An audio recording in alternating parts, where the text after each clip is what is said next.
Bonjour bien-aimés dans le Seigneur Jésus-Christ. Nous voici encore une fois, moi avec notre sœur Esther. Nous voulions juste présenter un petit cantique, quelques cantiques plutôt, pour d'adoration et de louange avec vous en ligne. Je vous présente la sœur Esther, qui est aussi ma femme. Donc c'est votre sœur. Elle va nous diriger dans un moment de louange et d'adoration. En tout cas, soyez présents dans la grâce du Seigneur. Donc, soyons prêts pour adorer notre Seigneur. Il est le même, hier, aujourd'hui. Il est le même, oh éternellement Jésus. Il est le même, hier, aujourd'hui. Il est le même, oh éternellement. Jésus est le même, il n'a pas changé. Il est le même, oh éternellement Jésus. il est le même, hier, aujourd'hui. il est le même éternellement. Il est le même, hier, aujourd'hui. Il est le même, oh éternellement Jésus. Il est le même, hier, aujourd'hui.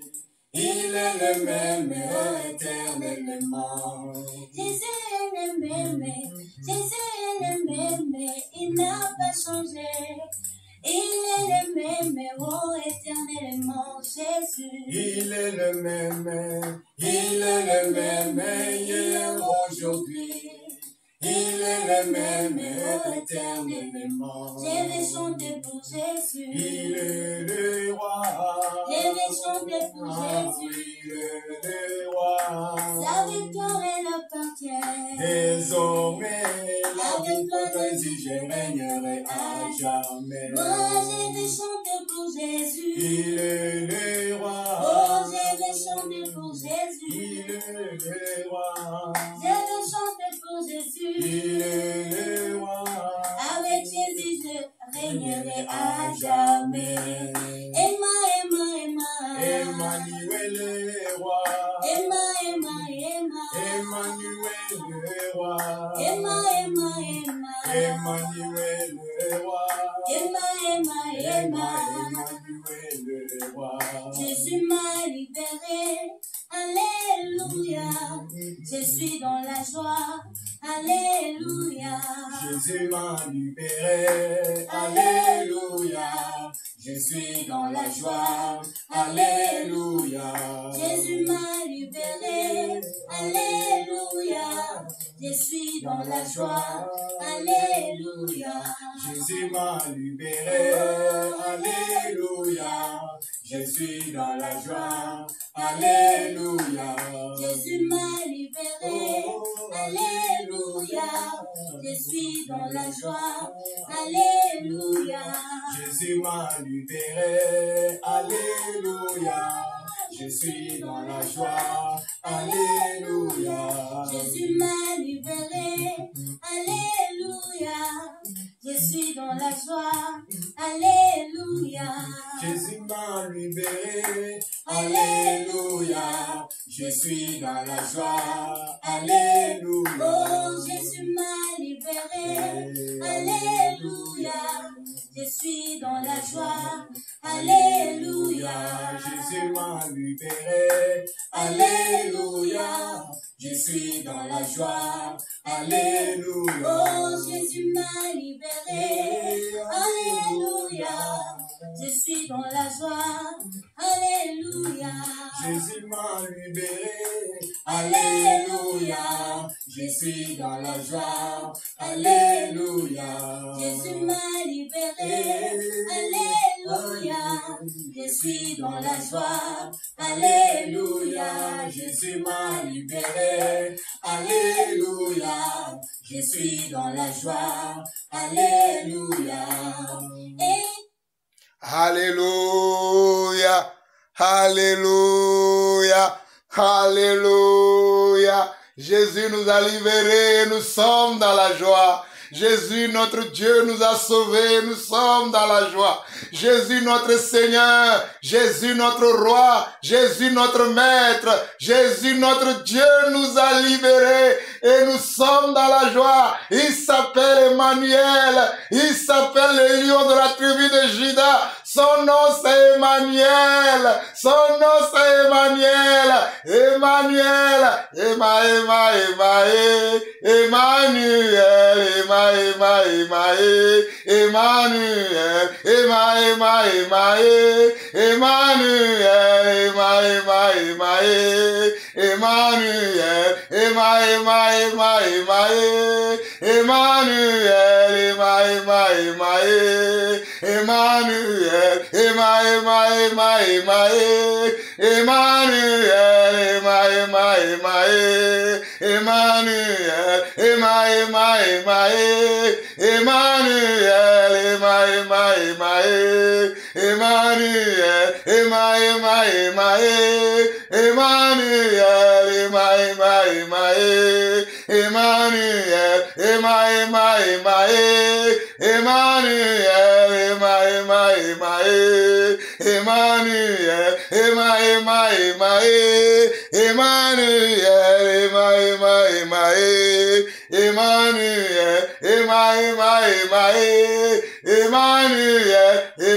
Emmanuel. Oh, alléluia. Emmanuel, notre Dieu, nous voulons t'adorer. Emmanuel, notre Seigneur, nous voulons t'exalter. Emmanuel, notre Dieu, alléluia. Nous voulons te glorifier, nous voulons exalter ton nom. Car il t'a plu, Seigneur Dieu, alléluia, de quitter ton trône de grâce, de quitter ton trône de gloire et de puissance pour venir nous sauver, alléluia, pour venir nous pardonner, pour venir nous donner, alléluia, une vie, non seulement une vie, mais une vie en abondance.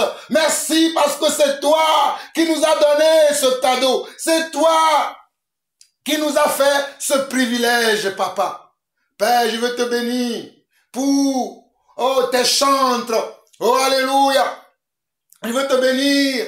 Oh, je veux bénir ton nom pour ton serviteur, le frère Barouani Enzo, et pour son épouse Esther, papa.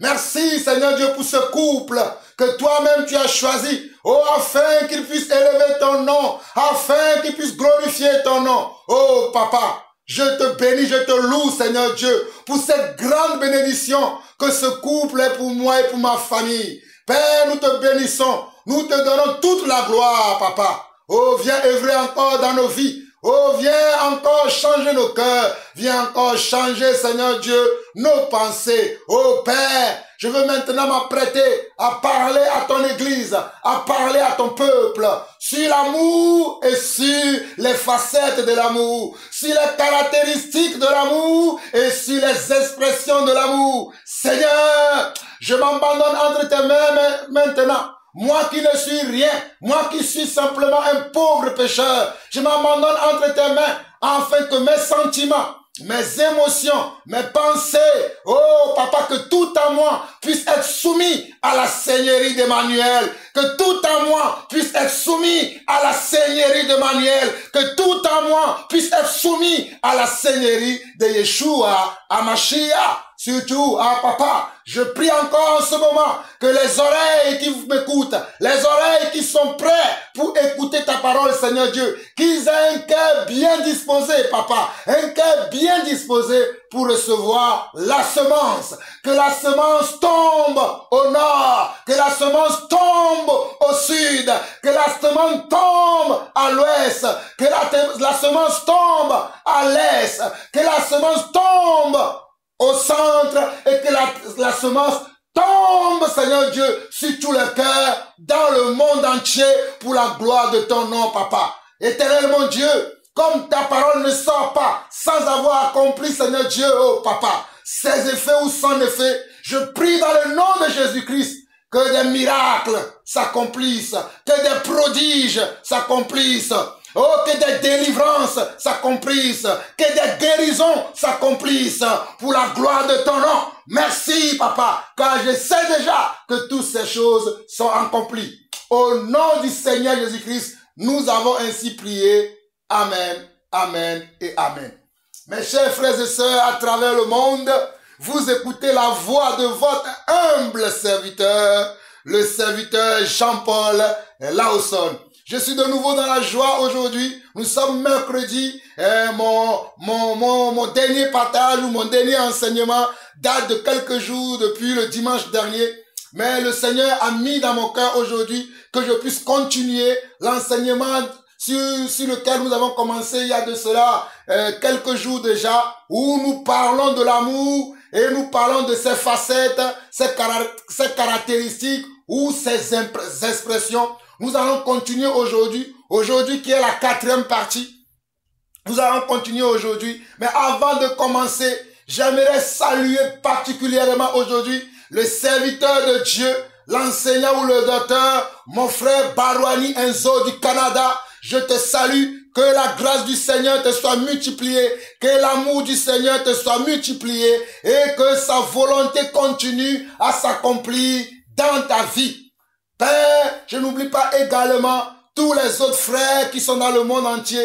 Je n'oublie pas vous qui êtes évidemment au Canada comme le frère Barouani, vous qui êtes aux États-Unis, vous qui êtes en Afrique, vous qui êtes en Europe, vous qui êtes dans les autres continents du monde, mais spécialement aujourd'hui, je pense aussi à vous qui êtes à Congo, surtout vous qui êtes à Brazzaville. Je n'oublie pas ma sœur Gracelina, que la grâce et la paix du Seigneur te soient multipliées aussi, ma sœur, du côté de Congo-Brazzaville. J'ai dit la dernière fois le Centrafrique, mais c'est le Congo-Brazzaville. Des fois, je mélange les choses, mais vous me comprenez. Alors, aujourd'hui, nous allons continuer l'enseignement. Avant de continuer, j'aimerais faire un petit résumé des premières, des deuxièmes et de la 3e partie.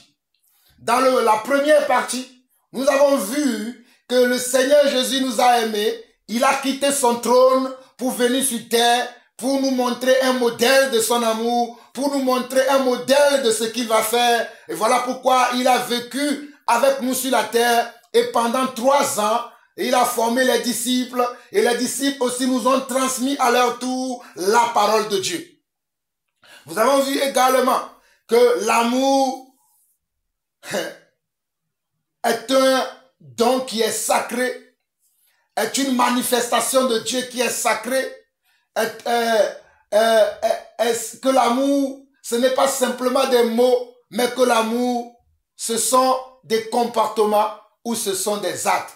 Voilà pourquoi Paul va résumer l'amour dans 1 Corinthiens chapitre 13. Paul a résumé l'amour dans 1 Corinthiens chapitre 13. Vous connaissez déjà ce qu'il a dit dans ce chapitre de 1 Corinthiens chapitre 13.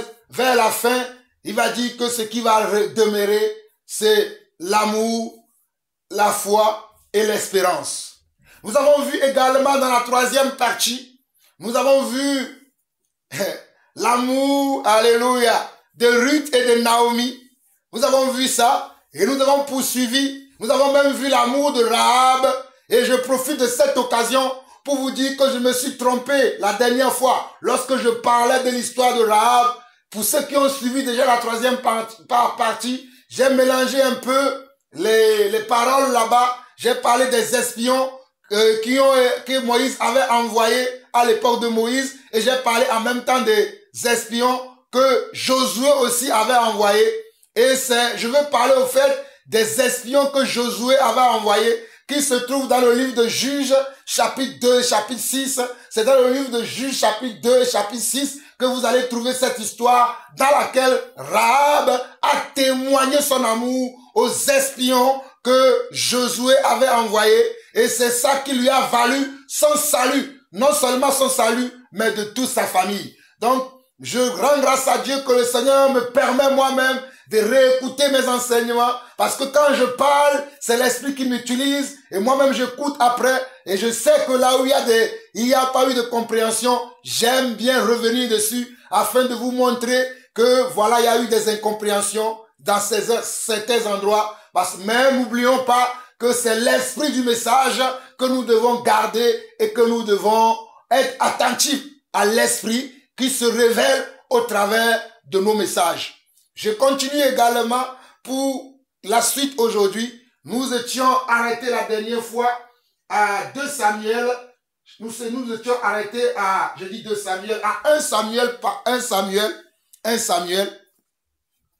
Nous nous sommes arrêtés à 1 Samuel. Et nous allons continuer aujourd'hui encore dans le livre de Samuel. La dernière fois, nous nous sommes arrêtés dans le livre de Samuel. Par contre, nous sommes arrêtés au chapitre 19 de Samuel. Nous nous sommes arrêtés au chapitre 19 de Samuel. Nous allons continuer aujourd'hui. Nous allons continuer aujourd'hui dans le livre de Samuel. Et nous allons voir maintenant dans 1 Samuel chapitre 18. Et nous allons voir le verset 25.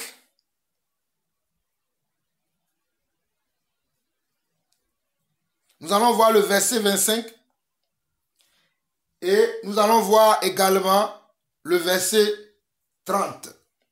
Dans 1 Samuel chapitre 18, le verset 25, Saül dit, « Vous parlerez ainsi à David. Le roi ne demande point de dot, mais il désire 100 prépuces de Philistins pour être vengé de ses ennemis. » Saül avait le destin de faire tomber David entre les mains des Philistins.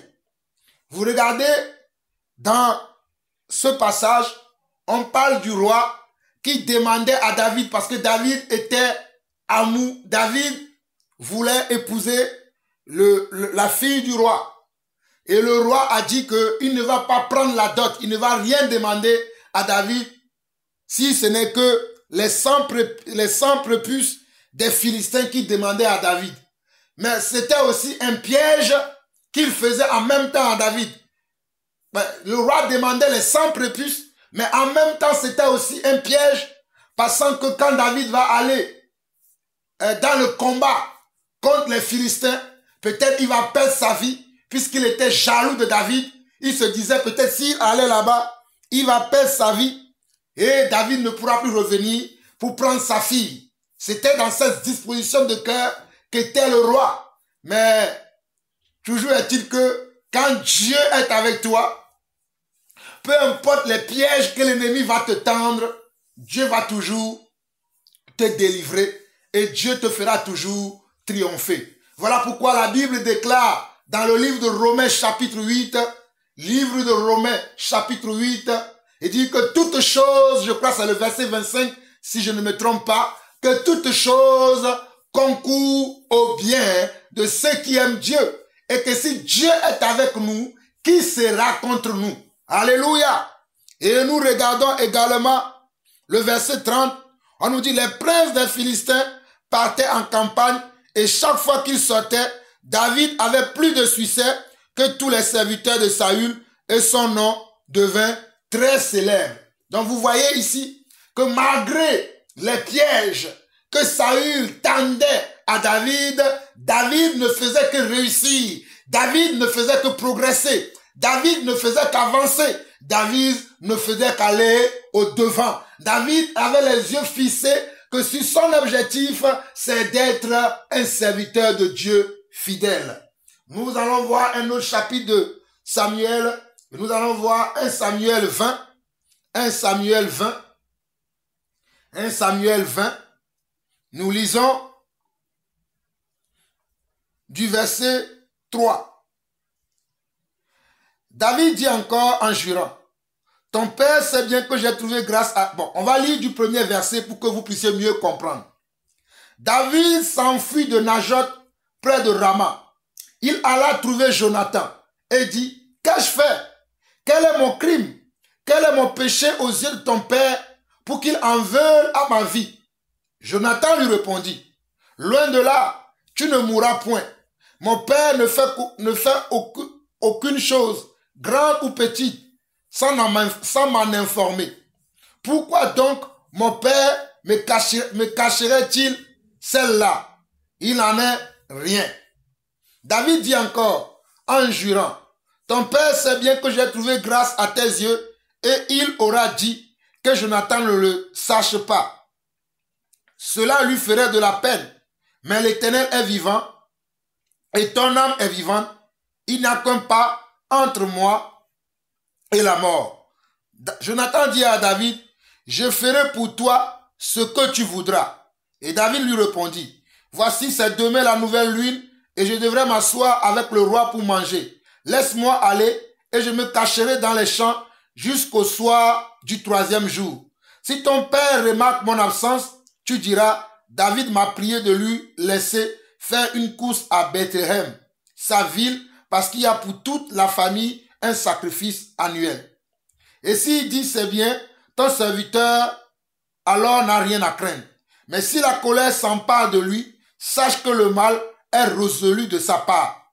Montre donc ton affection pour ton serviteur, puisque tu as fait avec ton serviteur une alliance devant l'Éternel. Et s'il y a quelque crime en moi, ôte-moi la vie toi-même, car pourquoi me mènerais-tu jusqu'à ton père?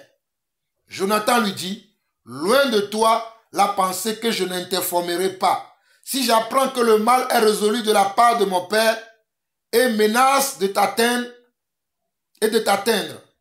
David dit à Jonathan, qui m'en informerait dans le cas où ton père te répondra durement?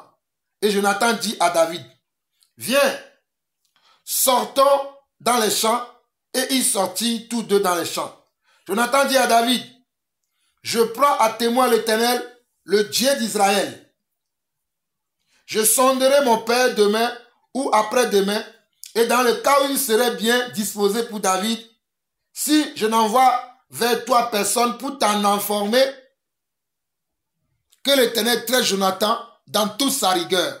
Dans le cas où mon père trouverait bon de te faire du mal, je t'informerai aussi et je te laisserai partir afin que tu ailles en paix et que l'Éternel soit avec toi comme il a été avec mon père. Si je dois vivre encore, veille user envers moi de la bonté de l'Éternel, et si je meurs, ne retire jamais ta bonté envers ma maison, pas même lorsque l'Éternel retranchera chacun des ennemis de David de dessus la face de la terre.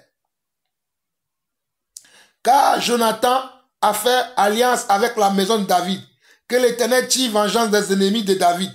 Jonathan protesta encore auprès de David son affection pour lui, car il l'aimait comme son âme. Oh, j'aime ce passage.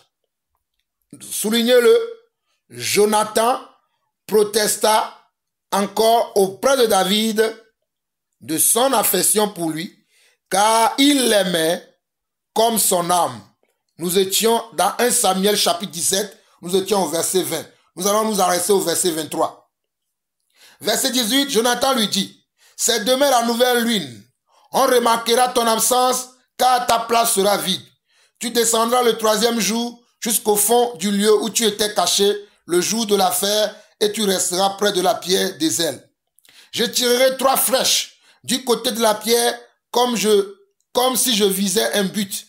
Et voici, j'enverrai un jeune homme et je lui dirai, va, trouve les flèches. Si je lui dis, voici les flèches sont en deçà de toi, prends-les, alors viens, car il y a paix pour toi. Et tu n'as rien à craindre, l'Éternel est vivant. Mais, alléluia, mais si je dis au jeune homme, voici les flèches sont au-delà de toi, alors va-t'en, car l'Éternel te renvoie. L'Éternel est à jamais témoin de la parole que nous nous sommes donnés l'un à l'autre.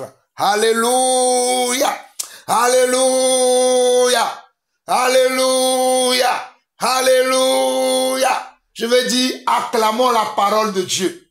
Acclamons la parole de Dieu. Alléluia. Acclamons la parole de Dieu.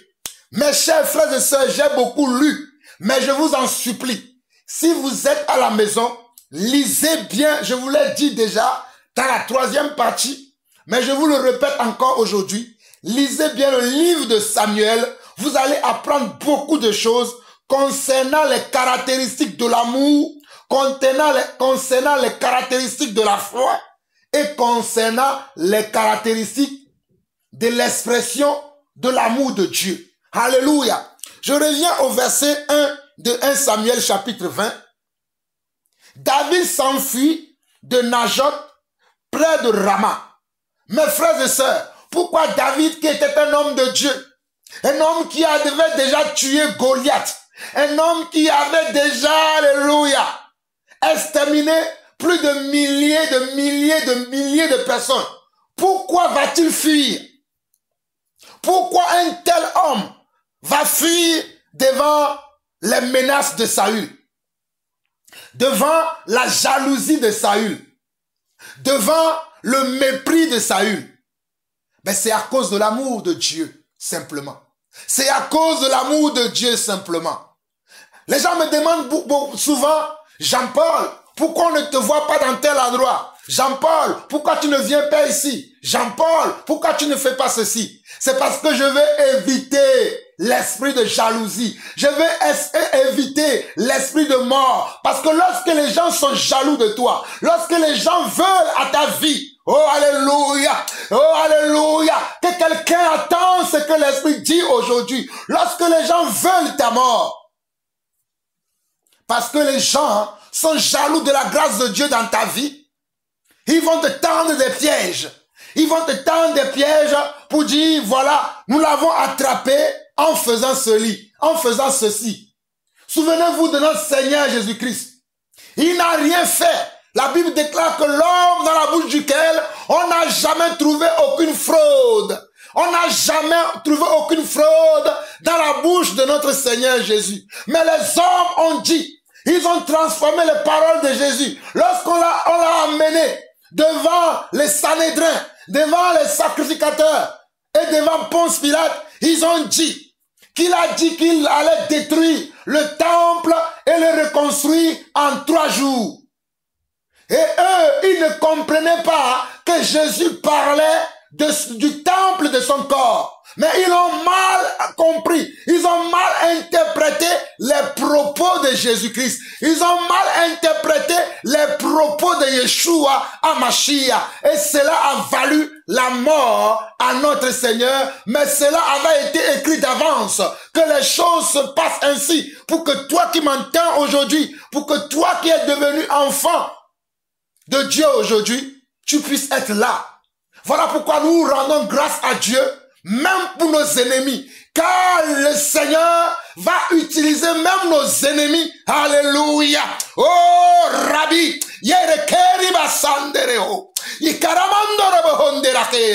Je dis bien, le Seigneur va disposer même nos ennemis. Alléluia. À notre service. Nos ennemis vont travailler pour nous. Nos ennemis, alléluia, ils seront nos objets de bénédiction. Oh, alléluia. Mon frère Barouani, je vais te dire aujourd'hui, sache ça. Et je ne te parle pas en tant que Jean-Paul Lawson.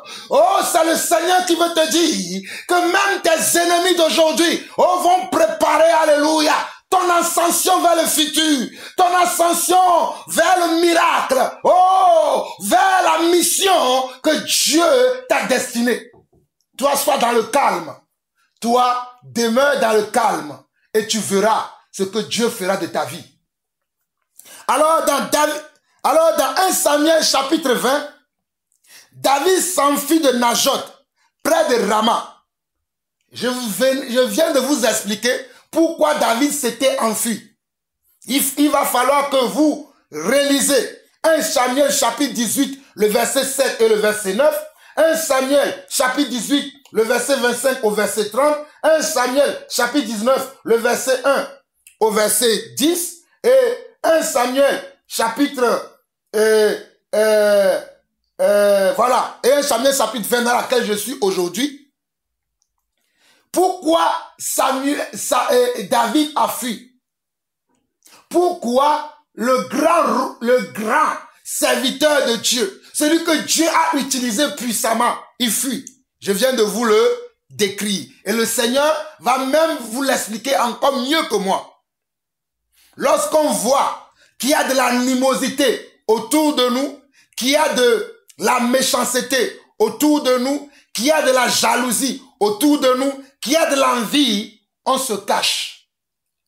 On se cache. Voilà pourquoi vous allez voir que je suis quelqu'un qui me cache beaucoup. Je vous donne les secrets de ma vie et de mon ministère. J'aime beaucoup me cacher. J'aime beaucoup fuir les querelles. J'aime beaucoup fuir les animosités. Et j'aime beaucoup fuir les gens qui me tendent des pièges. Qui vont prendre un mot, une phrase que je vais prononcer et qui vont l'interpréter à leur façon. Qui vont prendre un geste ou bien une façon d'agir que j'ai fait pour dire voici, il est méchant. J'aime m'éloigner de ce genre de personnes. Et je prie que toi qui m'entends, où que tu sois, que tu puisses faire pareil. Si tu veux vivre longtemps pour accomplir la vision de Dieu, la mission de Dieu pour toi, c'est de ça, ou bien c'est comme cela que tu dois marcher. Nous continuons. David s'enfuit de Najoth près de Rama. Il alla trouver Jonathan et dit, qu'ai-je fait? Quel est mon crime? Quel est mon péché aux yeux de ton père pour qu'il en veille à ma vie? Jonathan lui répondit, loin de là, tu ne mourras point. Mon père ne te fait aucune chose, grande ou petite, sans m'en informer. Pourquoi donc mon père me cacherait-il celle-là? Il en est rien. Mais souvenez-vous déjà que dans 1 Samuel chapitre 19, le verset 5, 1 Samuel chapitre 19, je viens revenir dessus, afin que vous compreniez là où nous allons. 1 Samuel chapitre 19, le verset 5. Regardez ce que Jonathan disait à son père à propos de David. Il a exposé sa vie, il a tué le Philistin et l'Éternel a opéré une grande délivrance pour tout Israël. Tu l'as vu et tu t'en es réjoui. Pourquoi pécherais-tu contre le sang innocent et ferais-tu sans raison mourir David? Regardez le verset 6 de 1 Samuel chapitre 19. Saül écouta la voix de Jonathan et il jura disant, l'Éternel est vivant, David ne mourra pas. Jonathan appela David et lui rapporta toutes ses paroles. Puis il l'amena auprès de Saül et David fut à son service comme auparavant. La guerre continuait. David marcha contre les Philistins. Regardez, mes chers frères et sœurs, suivez attentivement cet enseignement. Je vous en supplie, méditez à la maison. Vous êtes devenus tellement paresseuses que lorsque nous parlions, il y a peu de gens qui saisissent la pensée de l'esprit. Ne soyez plus paresseux, mais suivez ce que je suis en train de vous enseigner. Nous continuons. Au verset 8, on nous dit que la guerre continuait. David marcha contre les Philistins et se battit avec eux. Il leur fut éprouvé une grande défaite et il s'enfuit devant lui. Regardez. Maintenant, regardez le verset 9. David, lui, le Seigneur était toujours avec lui. Il gagnait toujours ses combats. Mais il avait quelqu'un qui était jaloux de lui. Et ce quelqu'un-là, c'était Saül. Et Saül représentait l'autorité. Parce qu'à cette époque-là, Saül était roi. Et dans cette époque-là, c'était le roi qui conduisait le peuple de Dieu. Voilà pourquoi la lecture du livre de Samuel en entier est importante afin que vous compreniez tout. Mais comme on n'a pas le temps, moi je parle de l'amour et je vous montre les caractéristiques, les facettes, les expressions de l'amour. Amen. Donc je suis en train de vous révéler que David, lui le Seigneur était toujours avec lui. Mais il y avait quelqu'un nommé Saül qui était jaloux et qui enviait la grâce de Dieu qui était sur la vie de David. Je crois qu'il y a quelqu'un qui m'écoute aujourd'hui, qui a la même grâce, alléluia, qui a la même grâce de David, qui a la même grâce de David. Et c'est pour cela que tes ennemis sont nombreux. Mais mon frère, ma soeur, où que tu sois, sache que tu les as déjà vaincus. Car celui qui est en nous est plus fort que celui qui est contre nous. Alléluia. Je dis à quelqu'un aujourd'hui, répète ces paroles avec moi. Celui qui est en moi est plus fort que ceux qui sont contre nous. Regardez le verset 9. Le verset 9, alors le mauvais esprit venant de l'Éternel fut sur Saül, qui était assis dans sa maison, sa lance à la main. Verset 10, David jouait et Saül voulut le frapper avec sa lance contre la paroi. Mais n'est-ce pas ce même Saül qui avait dit au verset 5, regardez bien au verset 5, il a exposé sa vie, il a tué Philistin et l'Éternel a opéré une grande délivrance pour tout Israël. Tu l'as vu et tu t'en es réjoui. Pourquoi pécherais-tu contre le sang innocent et ferais-tu sans raison mourir David? Et verset 6, Saül écoutait la voix de Jonathan et il jura. Quelqu'un qui a juré. Mes chers frères et sœurs, Saül avait juré devant son fils, devant lequel il était le conducteur, c'est-à-dire il était le père spirituel si vous voulez, il était le berger, il était le pasteur, il était l'apôtre, il était le prophète, il était l'évangéliste, il était l'enseignant ou le docteur devant son fils. Et il avait juré qu'il n'allait rien faire à David. Mais regardez au verset 10. David jouait et Saül voulut le frapper avec sa lance contre la paroi. Mais David se détourna de lui et Saül frappa de sa lance la paroi. Vous voyez? Vous voyez pourquoi nous ne pouvons pas marcher avec les gens qui sont jaloux de nous? Parce que la jalousie peut amener les gens à devenir des meurtriers. L'envie peut amener les gens à devenir des meurtriers. Ceux qui sont querelleurs ou querelleuses peuvent devenir des meurtriers ou des meurtrières. Voilà pourquoi nous vous enseignons, alléluia. Hey, rabokoshindaraba. Imasendarabo rabakaba. Ikai raboshente kemaba. Umakandaraba hotokimahaseke. Ikainteriba kosotokobaha. Rekeba tokorobo sete kemahaya. Imakantariba kontorohe. Voilà pourquoi nous vous enseignons que lorsque nous sommes dans l'église et que nous disons que oui, amour, amour, amour, amour, l'amour c'est un comportement, alléluia. L'amour ce sont des actes que nous devons poser. L'amour ce sont des comportements que nous devons avoir. Nous revenons au chapitre 20. Dans le chapitre 20, on nous dit que Samuel s'enfuit de Najoth, près de Rama. Il alla retrouver Jonathan et dit, parce que David était étonné, après avoir s'enfui, son ami, qui l'aimait comme Dieu veut qu'on l'aime, alléluia, oh alléluia, oh alléluia, vous allez voir cet enseignement, j'avais dit dès le départ, que ça va faire que ça va jurer 3 parties. Mais le Seigneur m'a donné tellement de rouleaux ces derniers temps que je ne peux même pas vous dire aujourd'hui quand est-ce que je vais finir sur cet enseignement. Parce que même quand je dors la nuit, le Seigneur continue à me parler sur l'amour. Le Seigneur continue à me parler sur les facettes de l'amour. Et le Seigneur continue à me montrer les expressions de l'amour. Je prie seulement qu'il m'aide afin que je puisse vous révéler certaines choses. Et maintenant, écoutez-moi très bien.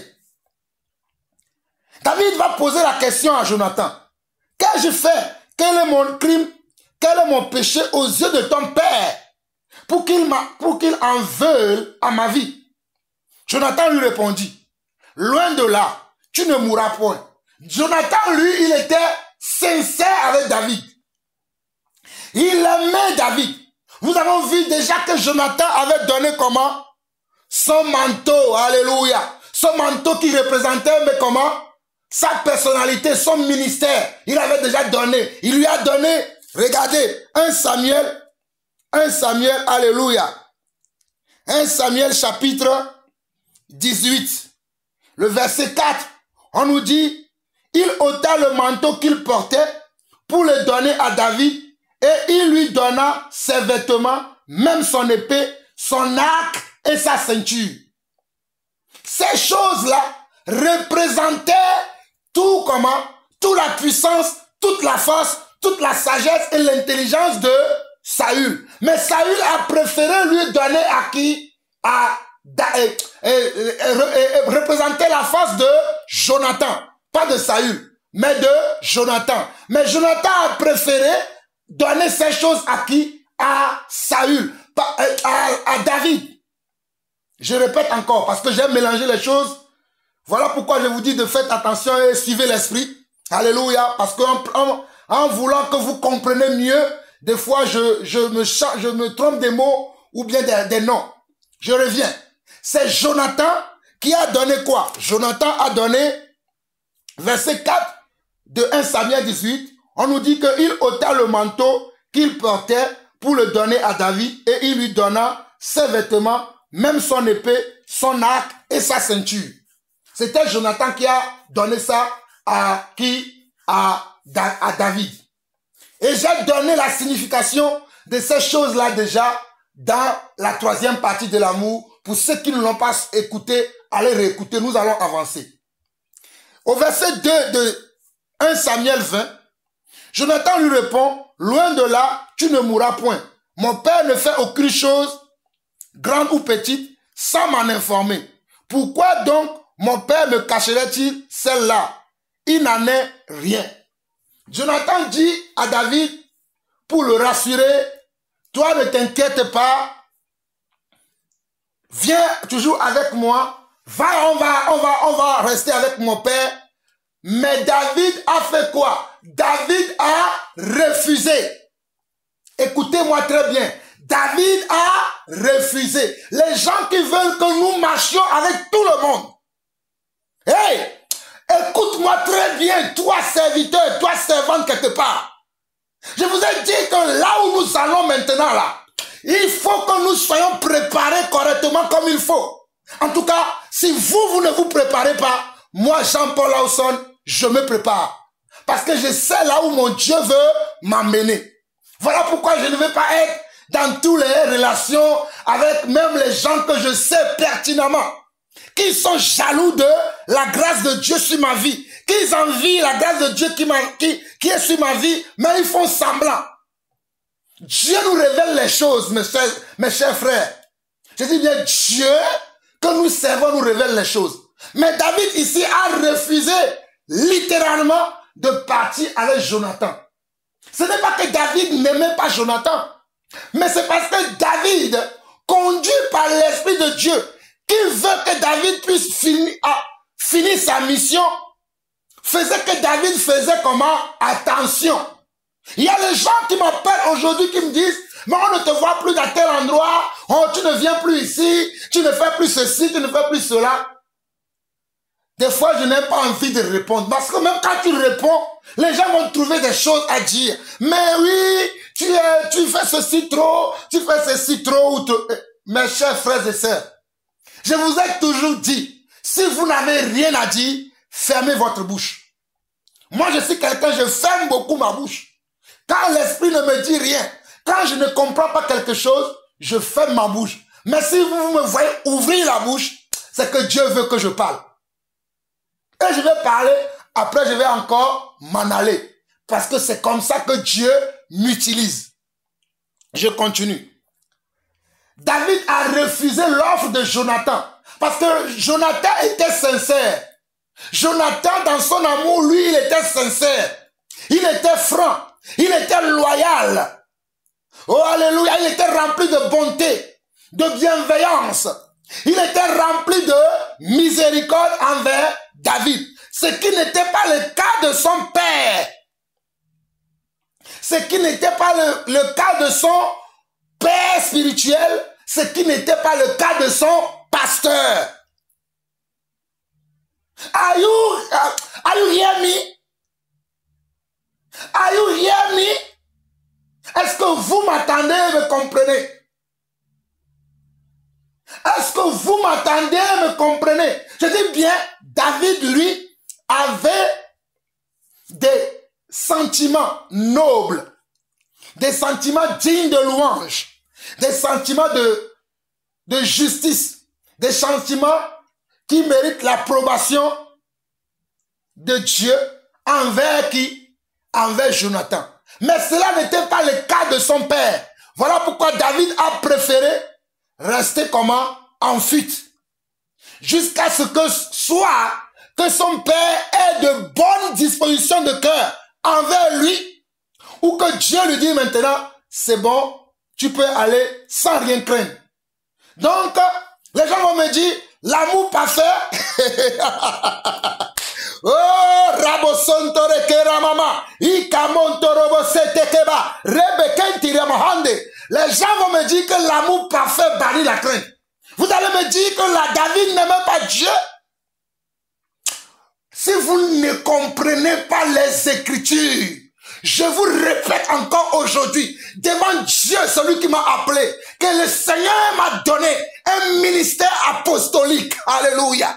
Un ministère apostolique, afin que j'ouvre les yeux à ceux qui sont aveugles et que je fasse rentrer dans le royaume de Dieu ces véritables enfants.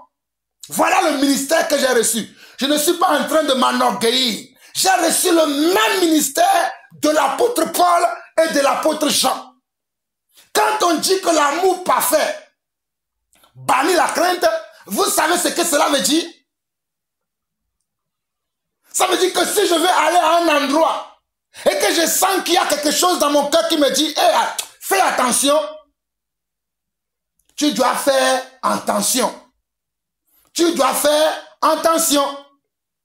Voilà ce que ça veut dire. Mais aujourd'hui, les gens ne comprennent pas. Ils lisent la parole de Dieu, la lettre, sans l'esprit, tue. Mais la lettre avec l'esprit vivifie. Alléluia. Je répète encore. La lettre sans l'esprit tue. Mais la lettre avec l'esprit vivifie. Voilà comment David, lui, il ressentait les choses. Et son ressenti était comment? Était pur, alléluia. Son ressenti était juste. Son ressenti était vrai. Son ressenti était comment? Était droit. Ce n'était pas injuste, ce que David ressentait. Mais les hommes vont nous faire croire aujourd'hui, lorsque nous avons certains ressentis. Pas les ressentis de la chair, je précise bien. Pas les ressentis de la chair, mais les ressentis de l'esprit, et que nous nous opposons à certaines choses dans l'église, certaines choses envers certaines personnes, certains vont croire que nous sommes en conflit personnel avec les gens. Mais grandissons, alléluia, grandissons, alléluia, grandissons, alléluia. Hey, Shakora, Rikande Rabahande.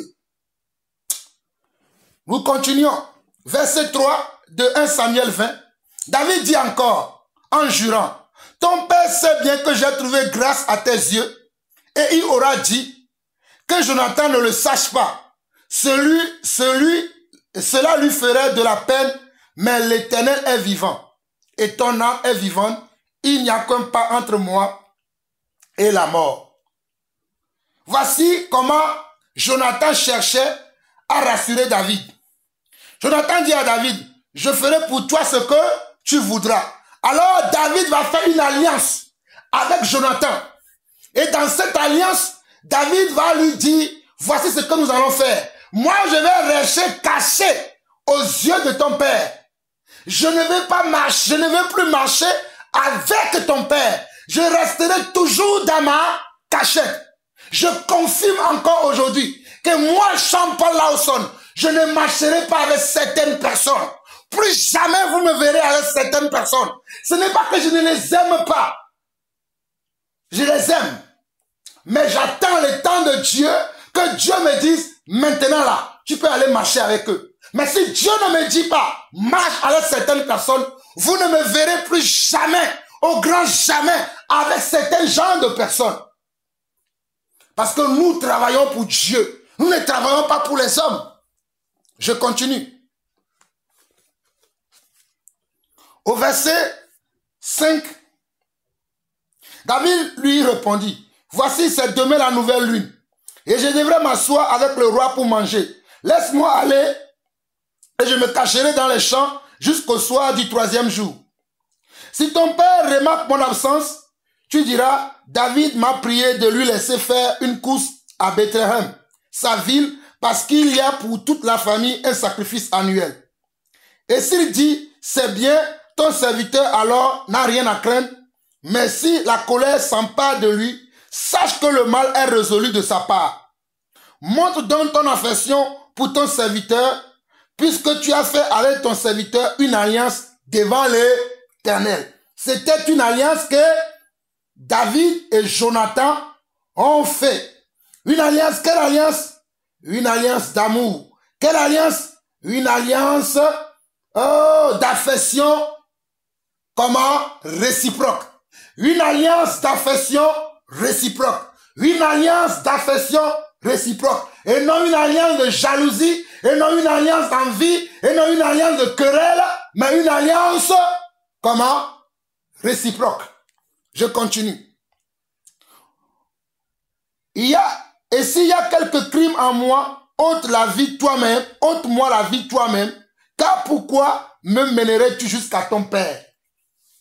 Dans les termes de cette alliance, David disait avec un cœur sincère à Jonathan, si toi tu trouves que dans ma réaction, dans ma façon de faire, dans les dispositions que je suis en train de prendre, si tu trouves qu'il y a du péché, il y a de la rancune, il y a je ne sais pas quoi là-dedans, toi-même plutôt tue-moi au lieu de me conduire jusqu'à ton père qui veut ma mort. You hear me? Ok? Continuons. Verset 9. Jonathan lui dit, loin de toi la pensée que je ne t'en informerai pas. Si j'apprends que le mal est résolu de la part de mon père et menace de t'atteindre. David et Jonathan continuent à rassurer David, même dans l'alliance. Alléluia. Même dans l'alliance, Jonathan demeure fidèle. Alléluia. Même dans l'alliance, Jonathan demeure fidèle. Alléluia. Nous continuons. Au verset 10, David dit à Jonathan, qui m'informera dans le cas où ton père te répondrait durement. Regardez, David prenait des dispositions. Mais les gens vont m'appeler, vont me dire, Jean-Paul, oh, tu sais, l'amour parfait bannit la crainte. L'amour parfait fait ceci. Mais regardez David. David, moi je veux garder le modèle de David. David dit à Jonathan, qui m'informera dans le cas où ton père te répondrait durement. Certains me diront aujourd'hui qu'il y a le Saint-Esprit. Mais le Saint-Esprit parle aussi par la bouche des hommes. Voilà ce que vous ne comprenez pas. Le Saint-Esprit, des fois, quand il ne te parle pas à toi directement, il va te parler par la bouche de ton frère, il va te parler par la bouche de ta sœur. Voilà pourquoi David se disait, si Dieu lui-même ne lui parlait pas, qui va lui parler pour qu'il sache que il y a quelque chose qui se prépare contre lui ou qu'il n'y a rien contre lui. Alléluia. Nous continuons. Au verset 11, Jonathan dit à David, viens, sortons dans les champs. Et ils sortirent tous les deux dans les champs. Jonathan dit à David, je prends à témoin, alléluia, souligne ça dans ta Bible. Jonathan dit à David, je prends à témoin l'Éternel, le Dieu d'Israël. Je sonderai, vous voyez, Jonathan dit quoi? Je sonderai mon père demain ou après-demain. Et dans le cas où il serait bien disposé pour David, regardez, Jonathan dit qu'il veut sonder. Et vous ne voulez pas sonder aujourd'hui. Vous dites simplement, ah, l'amour parfait bannit la crainte. Parce que vous prenez simplement le résumé de Paul. Eh, Rabosa Cabrote Keraba, Ikorobo Shandarabahaya, Imakeri Bababa Sotakaba, Kerabo Sotoreke, Ikarama Mahandere Kereheria. Je vous dis que Paul a fait un résumé de l'amour. Paul est mon ancien dans les Écritures. Paul est mon papa spirituel. Mais je te fais comprendre que Paul a fait un résumé. Maintenant, il faut aller dans les détails de ce résumé de Paul. Alléluia. C'est là où tu vas comprendre 1 Corinthiens chapitre 13. Je répète encore pour vous qui êtes là à comprendre les Écritures. Je dis bien, Paul a fait un résumé de 1 Corinthiens chapitre 13. Hey, Koraba Santa. Je dis bien, Paul a fait un résumé. Nous vous prêchons la vérité. Verset 12 de 1 Samuel 20. Jonathan dit à David, je prends à témoin l'Éternel, le Dieu d'Israël. Je sonderai comment mon père, demain ou après-demain, et dans le cas où il serait bien disposé pour David, si je n'envoie vers toi personne pour t'en informer, vous regardez bien, hein, suivez-moi, que l'Éternel traite Jonathan dans toute sa rigueur. Dans le cas où mon père trouverait bon de te faire du mal, je t'informerai aussi et je te laisserai partir afin que tu t'en ailles en paix et que l'Éternel soit avec toi comme il a été avec mon père. Vous avez vu les paroles de Jonathan? Nous continuons, verset 14. Si je dois vivre encore, veille user envers moi de la bonté de l'Éternel. La bonté, celui qui sème de la bonté, récoltera de la bonté. Alléluia. Si tu sèmes la haine, tu récolteras la haine. Si tu sèmes le mépris, tu récolteras le mépris. Si tu sèmes la malhonnêteté, tu récolteras la malhonnêteté. Si tu sèmes l'envie, tu récolteras l'envie. Si tu sèmes la jalousie, tu récolteras la jalousie. Quelqu'un me dira, peut-être si quelqu'un est jaloux de toi aujourd'hui, c'est parce que tu as été jaloux. Non, ce n'est pas dans tous les cas. Des fois, il y a des exceptions. Tu ne fais rien. Et ces exceptions, je vous l'ai dit dès le départ, souvenez-vous de Jésus-Christ. Est-ce que Jésus-Christ a été jaloux de quelqu'un? Non. Est-ce qu'il a été envié de quelqu'un? Non. Est-ce qu'il a été méprisant avec quelqu'un? Non. Mais c'est ce que lui, il a récolté. Donc, il y a des fois des exceptions. Mes frères, je dis tout et je précise les choses afin que vous-même, vous puissiez juger. Alléluia. Vous avez le Saint-Esprit comme moi. Jugez-en vous-même ce que je suis en train de dire. Si c'est faux ou si c'est vrai. Mais que Dieu soit témoin entre vous et moi, que moi je parle selon l'Esprit, selon ce que Dieu m'a révélé par sa grâce. Non pas que je suis quelqu'un, mais par sa grâce. Je continue. Au verset 16, même le verset 14, il y a des histoires. Vous savez, Jonathan avait un petit ou bien un arrière-petit-fils qui s'appelle Mephibosheth. Et mes chers frères et sœurs, tapez ce nom-là sur Google et vous allez aller lire son histoire. Je ne sais pas si Dieu va me permettre, parce qu'il y a il y aura plusieurs parties de l'amour. Je ne sais pas si Dieu me permettra que je vienne encore sur l'histoire de Mephibosheth aussi, pour que vous puissiez savoir que l'amour qui existait entre Jonathan et David a coulé jusqu'à plusieurs générations, jusqu'à ce que Mephibosheth, qui était peut-être le petit-fils de Jonathan, ou l'arrière-petit-fils de Jonathan, avait bénéficié de cet amour-là qui avait existé entre Jonathan et David. J'ai bien dit Mephibosheth. Tapez ça sur Google. Vous allez trouver les passages et vous allez apprendre, vous allez étudier. Laissez la paresse de côté. J'avance, verset 16. Car Jonathan a fait alliance avec la maison de David. Jonathan a fait alliance avec qui? Avec la maison de David. Que l'Éternel tire vengeance des ennemis de David. Jonathan protesta encore auprès de David de son affection pour lui, car il l'aimait comme son âme. Car Jonathan aimait David comme son âme. Voilà pourquoi on a déjà vu ça. Hein? On l'a vu déjà dans Jean chapitre 14, Jean chapitre 15. Dès le premier enseignement sur l'amour, on a vu ça. Le Seigneur a dit aux disciples, aimez-vous comme je vous ai aimé. C'est là où ma chanson, que le Seigneur nous a fait grâce, nous avons mis ça maintenant sur YouTube, même sur CD, que nous distribuons gratuitement. C'est là où la chanson là est sortie. Amen. Que le Seigneur vous fasse comprendre ces choses. Vous pouvez aller sur ma chaîne YouTube, vous rentrez dans la playlist louange et adoration. Je dis bien sur ma chaîne YouTube ou même sur mon compte Facebook.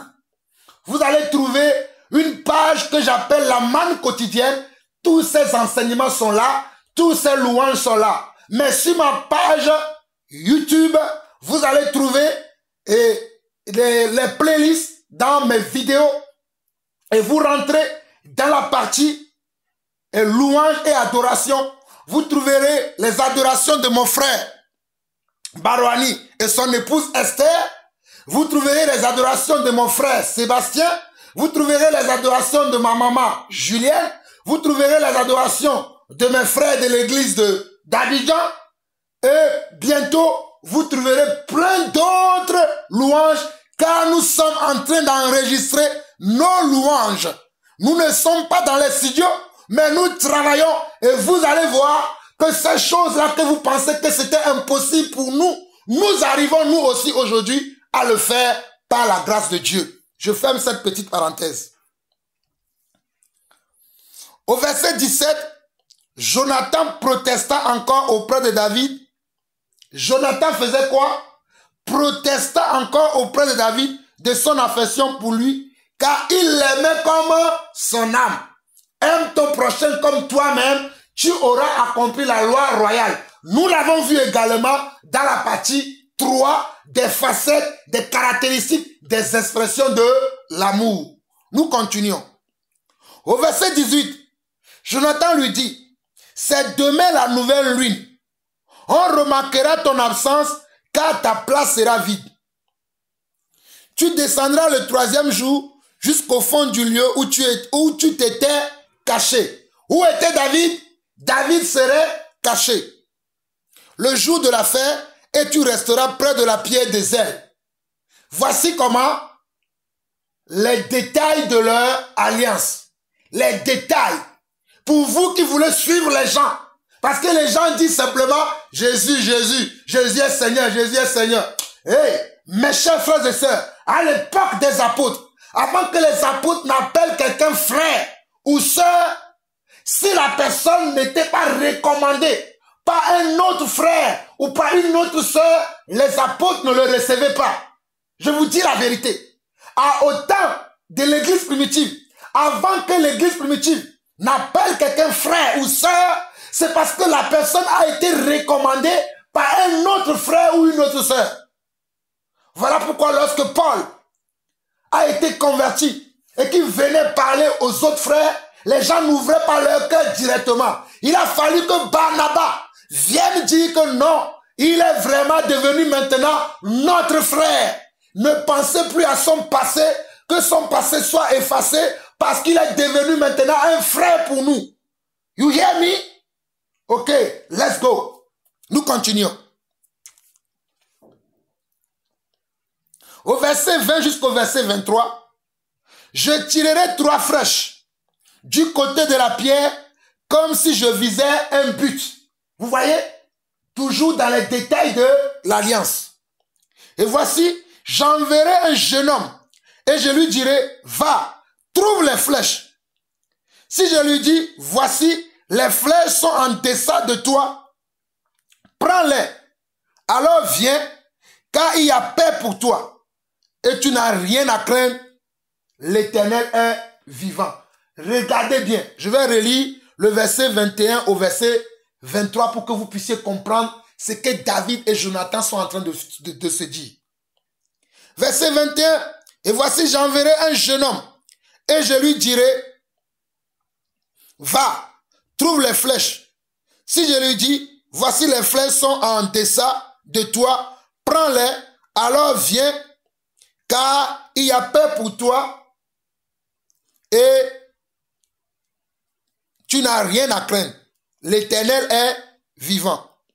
Mais si je dis au jeune homme, voici, les flèches sont au-delà de toi, alors va-t'en, car l'Éternel te renvoie. Regardez bien ce que Jonathan dit au verset 22. Au verset 22, mais si je dis au jeune homme, voici les flèches sont au-delà de toi, alors va-t'en, car c'est qui? Car c'est l'Éternel qui te renvoie. Parce que la personne qui a des pensées hostiles à ton égard, la personne qui veut te tendre un piège, la personne qui veut ton mal, la personne qui veut ta chute, n'a pas encore changé de sentiment et l'Éternel veut que tu sois caché. Voilà pourquoi Jonathan va dire à David, c'est l'Éternel qui te renvoie. Ce n'est pas moi qui l'ai écrit dans la Bible, car la Bible existait bel et bien avant que moi je sois né. Moi je n'ai que 43 ans. Vous me comprenez, je n'ai que 43 ans. Si ce n'est pas Dieu qui me montre ces révélations dans la parole. Ok. Verset 23. L'Éternel est à jamais témoin de la parole que nous nous sommes donnés l'un à l'autre. Lorsqu'ils parlaient, l'Éternel était avec eux. Voilà pourquoi il est écrit dans Matthieu 18, le verset 19, que si deux d'entre vous s'accordent sur la terre pour demander une chose quelconque à Dieu, cela leur sera accordé. Ils ont demandé ça. Tous ils étaient que deux le jour-là. Le jour-là, ils étaient que deux. David était qu'avec Jonathan. Mais il y avait une troisième personne qui était au milieu d'eux, qu'on appelle Emmanuel, qu'on appelle Yeshua Mashiach, qu'on appelle le Saint-Esprit. Le Saint-Esprit était témoin de cette alliance que David et Jonathan avaient tissée ce jour-là.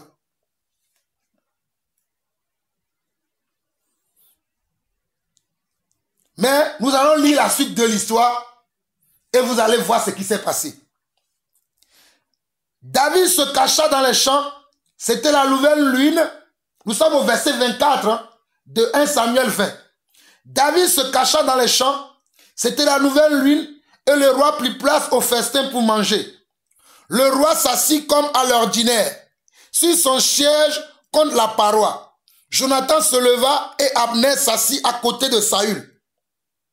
Mais la place de David resta vide.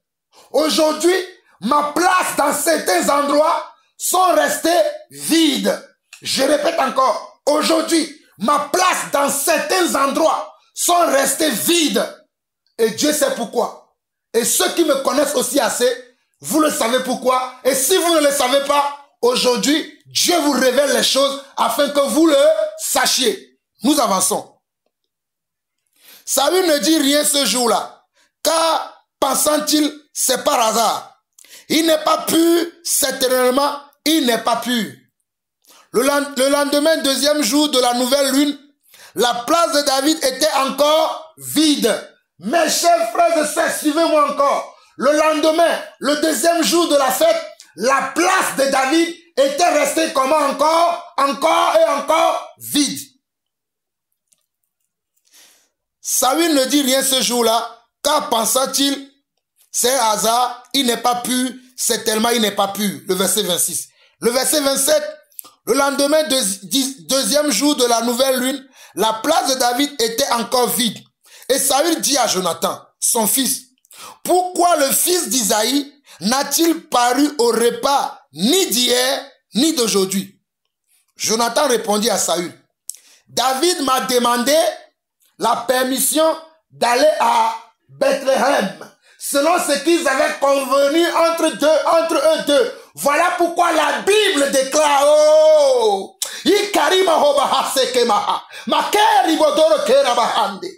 voilà pourquoi David, alléluia, j'aime la parole de Dieu, mes frères. Je vous dis que, mes frères, Dieu m'a tellement béni. Dieu m'a tellement béni que je connais les détails de certaines choses. Des fois, vous allez me voir, vous allez dire, mais on dirait qu'il est fou. Mais c'est l'amour de Dieu qui me rend fou. Alléluia. Je suis fou de Dieu. Si vous pouviez savoir qui j'étais dans ma famille, je dis bien, tapez, je vous le dis encore aujourd'hui, tapez mon nom de famille, Lawson sur Google. tapez mon nom de famille, là où sommes sur Google. Je viens d'un royaume. Mais j'ai refusé ce royaume pour Dieu. Est-ce que vous le savez? Je dis que je viens d'un royaume dans mon pays, d'où je suis originaire. Il y a un grand royaume qui est craint dans mon pays.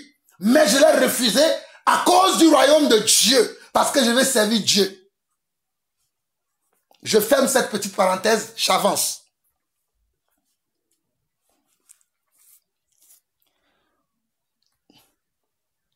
Au verset 28, Jonathan répondit à Saül. David m'a demandé la permission d'aller à Bethléem. Il disait quoi? Il était fidèle à l'alliance qu'il a fait à David. Voilà pourquoi la Bible déclare que deux personnes peuvent-ils marcher ensemble sans se mettre d'accord? Lorsqu'on veut rentrer dans une entreprise, ne signons-nous pas un contrat? Lorsqu'on veut rentrer dans un couple, qu'est-ce qu'on fait? Lorsqu'on veut rentrer dans un mariage, on veut se marier. Est-ce que vous ne parlez pas avec votre conjoint de comment vous voyez le mariage? Mais pourquoi dans les choses de Dieu, les gens veulent simplement qu'on dise, bon oui, ce sont les choses de Dieu, ce n'est pas grave. S'il y a ceci, s'il y a telle chose, ce n'est pas grave. Mais vous imaginez que vous ne réfléchissez pas.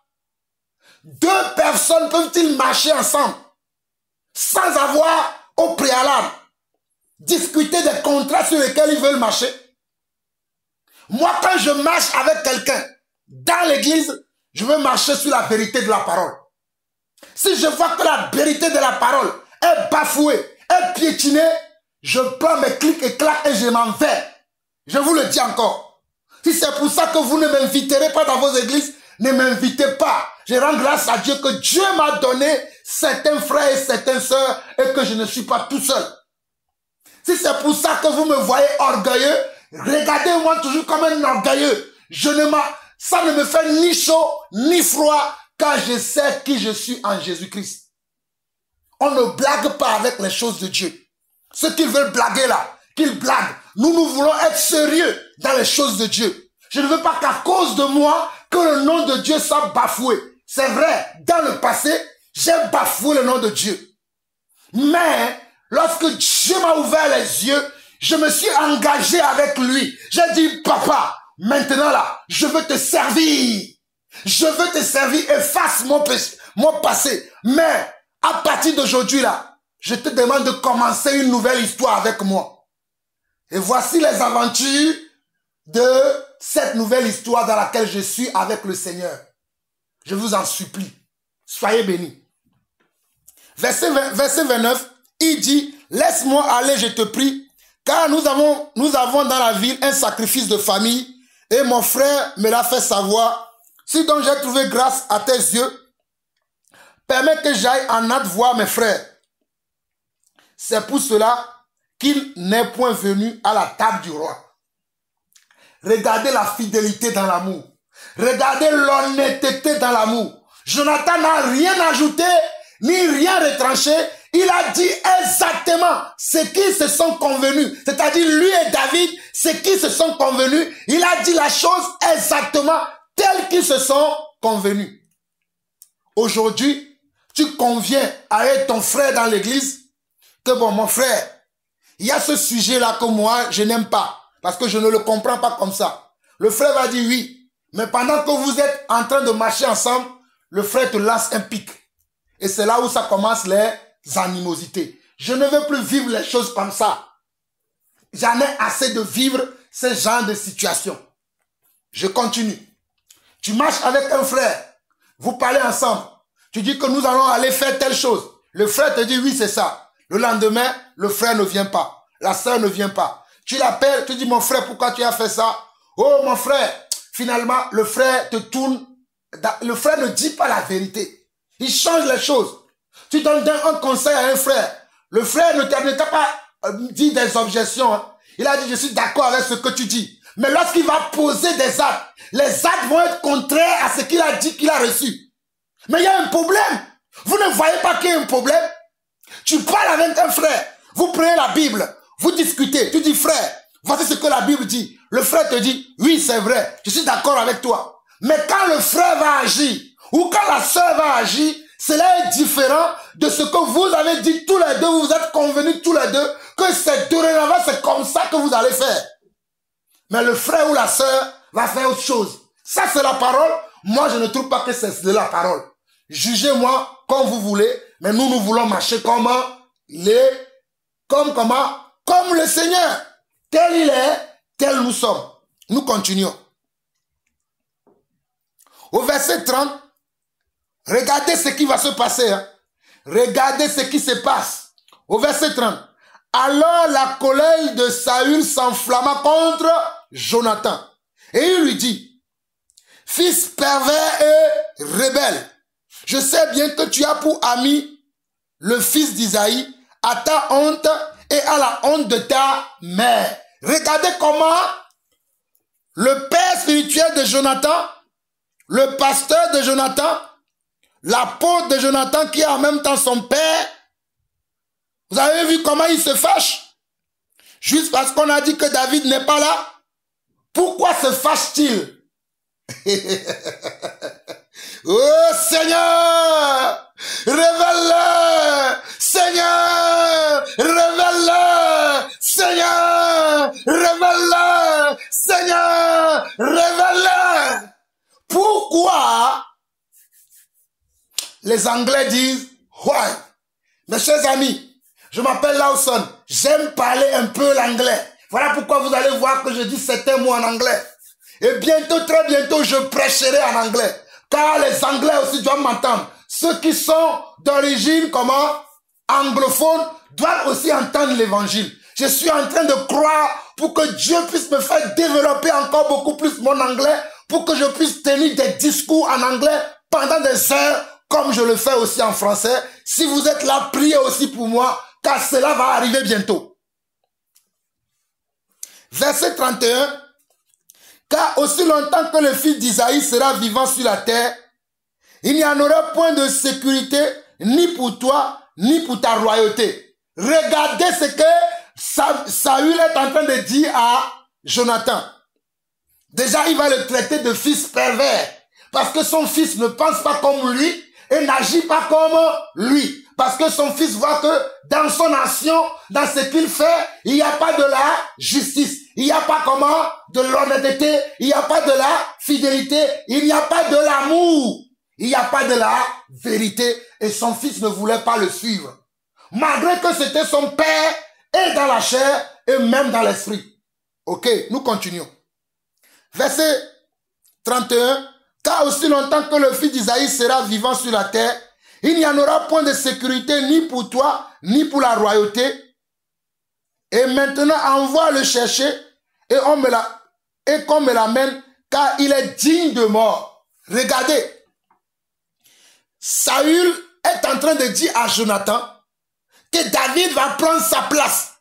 Toujours la jalousie. La jalousie vis-à-vis de David. Toujours le mépris vis-à-vis de qui? Vis-à-vis de David. Toujours quoi? L'envie vis-à-vis de David. Et il va même dire l'état de son cœur, car David est est digne de mort. Nous continuons. Verset 32. Jonathan répondit à Saül, son père, et lui dit, pourquoi le ferait-on mourir? Qu'a-t-il fait? Donc, Jonathan veut savoir, malgré que son père a semé des venins, ça, les paroles précédentes de son père étaient des venins, étaient des pistes sur lesquelles son père voulait l'amener pour que Jonathan change de caractère, change de comportement, change d'attitude envers David. Voici la révélation. That is the revelation.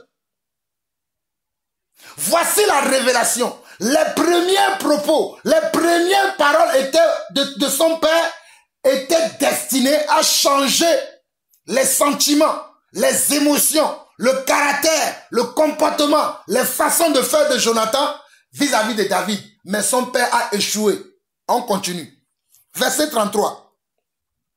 Et Saül dirigea sa lance contre lui pour le frapper. Jonathan comprit que c'était chose résolue, que chez son père, de faire mourir David. Jonathan a compris maintenant que David avait raison, que son père veut faire mourir David. Nous continuons. Il se leva de table dans une ardente colère.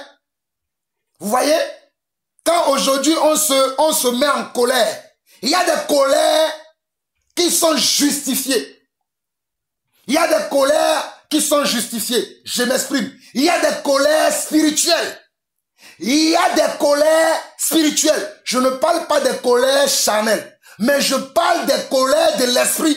Parce que nous ne voulons pas l'injustice. Parce que nous ne voulons pas la haine, les querelles, la jalousie. Ces formes de colère sont justifiées devant Dieu. Vous qui ne comprenez pas les paroles. Il se leva de table dans une ardente colère et ne participa point au repas. Le deuxième jour de la nouvelle lune, car il était affligé à cause de David, parce que son père l'avait comment? L'avait outragé. Aujourd'hui, les gens nous outragent dans l'église. Les gens nous outragent dans les choses que nous faisons. Mais il y a certains types de personnes qui vont nous dire, mon frère, laisse tomber, ce n'est rien. Mais est-ce que c'est toi qu'on a outragé? Est-ce que tu te mets à ma place lorsqu'on m'a outragé?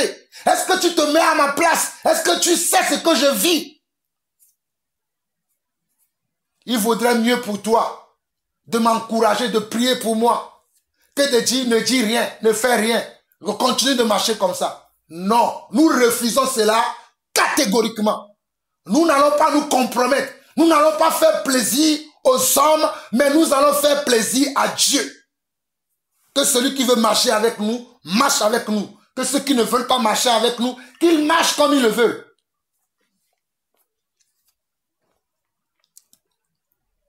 Au verset 35, le lendemain matin, Jonathan alla dans les champs au lieu convenu avec David et il était accompagné d'un petit garçon. Il lui dit, cours, trouve les flèches que je vais tirer. Le garçon courut et Jonathan tira une flèche qui le dépassa. Lorsqu'il arriva au lieu où était la flèche que Jonathan avait tirée, Jonathan cria derrière lui, la flèche n'est-elle pas plus loin que toi? Il lui cria encore, vite, à toi, ne t'arrête pas. Et le garçon de Jonathan ramassa les flèches et revint vers son maître. Le garçon ne savait rien. Jonathan et David seuls comprenaient la chose. Alléluia. Oh, alléluia. Regardez bien le verset 39. Le garçon ne savait rien. Mais Jonathan et David seuls comprenaient la chose parce que c'était comment? C'était le fondement, c'était le repère de leur alliance qu'ils ont fait tous les deux en secret. Jonathan remit ses armes à son garçon et lui dit, va, porte-les à la ville. Après le départ du garçon, David se leva du côté du midi, puis se jeta le visage contre terre et se prosterna 3 fois. Les deux amis s'embrassèrent et pleurèrent ensemble. David surtout fondit en larmes. Et Jonathan dit à David, va en paix, maintenant que nous avons juré l'un et l'autre au nom de l'Éternel en disant que l'Éternel soit à jamais entre toi, entre moi et toi, entre ma postérité et ta postérité. David se leva et s'en alla et Jonathan rentra dans la ville. Mes chers frères et sœurs, je ne sais pas si vous comprenez l'histoire que nous venons de voir, mais nous venons de voir comment Jonathan et David se sont donné des expressions, des expressions ou des comportements que nous devons avoir dans notre amour. Dans l'amour, nous devons avoir de la bienveillance.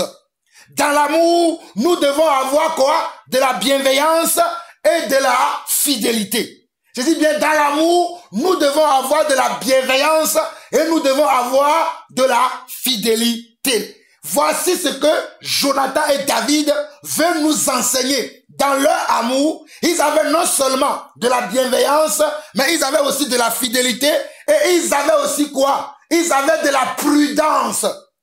Même lorsque tu aimes les gens, il faut être prudent. Voilà pourquoi dans Matthieu chapitre 10, Jésus dit soyez prudents. On va lire ça très rapidement. Dans Matthieu chapitre 10, Jésus dit soyez prudents. Aujourd'hui, les gens veulent bannir la prudence dans l'église. Ils ne veulent plus être prudents. Ils veulent marcher comme des aveugles. Mais nous, nous marchons comme des hommes prudents. Alléluia. Dans Matthieu chapitre 10, le verset 16, Jésus dit, voici je vous envoie comme des brebis au milieu des loups. Soyez donc prudents comme les serpents et simples comme les colombes. Vous qui ne comprenez pas ma simplicité. Voilà d'où je tiens ma simplicité. Je suis simple comme le Seigneur, mais je suis également prudent comme un serpent. Un serpent est tellement prudent qu'il marche. Dès qu'il voit un bruit bizarre, il sort son venin parce qu'il ne sait pas ce qui va lui arriver. Est-ce que vous savez pourquoi le Seigneur a utilisé ces deux animaux? Est-ce que vous savez pourquoi? Posez-vous la question. Quelle est la caractéristique d'un serpent? Posez-vous la question de savoir ces choses. Mes frères, si nous posons de bonnes questions au Seigneur, il nous donnera de bonnes réponses. Posez-vous ces questions au Seigneur. Pourquoi le Seigneur va dire, soyez prudents comme les serpents? Ah bon? Quelles sont les caractéristiques d'un serpent? Comment vit un serpent? Comment se comporte un serpent? Ok. Comment se comporte maintenant une colombe? Une colombe se comporte comment? Cherchez à comprendre comment se comporte un serpent et une colombe. Et vous comprendrez comment est-ce que vous devez vous comporter dans l'église. Vous saurez comment est-ce que vous devez vous comporter dans l'église. Alléluia. Alléluia. Alléluia. Regardez 2 Timothée. 2 Timothée, rapidement. 2 Timothée. Nous allons finir bientôt. 2 Timothée, allons-y. Je rends grâce à Dieu parce que Dieu nous fait du bien. Alléluia. Oh, Rabbi, nous te bénissons pour ta parole. 2 Timothée chapitre 4. 2 Timothée chapitre 4. Lisons du verset 10 au verset 18. Car Démas m'a abandonné par amour pour le présent siècle et il est parti pour Thessalonique. Crescent est allé en Galatie, Tite en Dalmatie. Luc seul est avec moi. Prends Marc et amène-le avec toi, car il m'est utile pour le ministère. C'est l'apôtre Paul qui parle. À la fin de son ministère, voici les derniers conseils qu'il donnait à qui? À Timothée, son enfant spirituel, celui qu'il a engendré, celui qu'il a enseigné par son comportement, par sa vie. Hein? Parce que si vous regardez dans le chapitre 3 de 2 Timothée chapitre 3, le verset 10, Paul va dire à Timothée, pour toi tu as suivi de près mon enseignement. Vous voyez, la parole de Dieu ce n'est pas simplement la parole, mais il faut la conduite. Il va dire, ma conduite, mes projets, ma foi, ma douceur, mon amour, ma constance, mes persécutions, mes souffrances. À quelle souffrance n'ai-je pas été exposé à Antioche, à Icône, à Lystre? Quelle persécution n'ai-je pas supporté? Et le Seigneur m'a délivré de toutes. Mais, si nous revenons dans le chapitre 4, le verset 10 au verset 18, il va dire ceci. Car Démas m'a abandonné par amour pour le présent siècle. Et il est parti pour Thessalonique. Crescent est allé en Galatie, Tite en Dalmatie. Luc seul est avec moi. Prends Marc et amène-le avec toi, car il m'est utile pour le ministère. Il a dit, l'apôtre Paul cite des détails par rapport à certaines personnes qui l'ont laissé tomber. Est-ce que l'apôtre Paul leur souhaite-t-il du mal? Non. Mais il parle de ce qu'il a vécu. Et les gens nous défendent de ne parler de ce que nous avons vécu. Moi, je dirais toujours ce que j'ai vécu dans l'évangile. C'est aussi ma part dans le royaume de Dieu. Alléluia. C'est aussi mes œuvres. Verset 12. J'ai envoyé Tychik à Éphèse. Quand tu viendras, apporte le manteau que j'ai laissé à Troas, chez Carpus, et les livres sur tous les parchemins. Vous qui ne voulez pas qu'on partage les enseignements. À l'époque de Paul, Paul laissait même certains enseignements chez les gens qu'il a écrits. D'autres, les livres que lui-même il avait reçus. Mais il trouvait que cela était utile. Des fois, il envoyait ces lettres-là à d'autres églises. Et une fois qu'il les envoyait, il disait à cette église-là, quand vous finirez de la lire, envoyez-le à une autre telle église, parce qu'il faut que nous changeons les choses. Aujourd'hui, vous êtes là à partager les paroles de Dieu. Vous pensez que si Paul serait là à notre époque, vous croyez-moi, si Paul vivait à notre époque, WhatsApp sera bondé des messages de Paul, YouTube sera bondé des messages de Paul, et comment on appelle-t-on? Et tous les réseaux sociaux seront bondés des messages de Paul. Voici ce pourquoi moi je suis convaincu. Voilà pourquoi j'utilise toutes les méthodes pour prêcher la parole de Dieu. Parce qu'à l'époque de Paul, Paul écrivait des lettres. Et c'était ces lettres-là qui devaient être lues dans toutes les assemblées. Que ceux qui ont des oreilles pour entendre, entendent.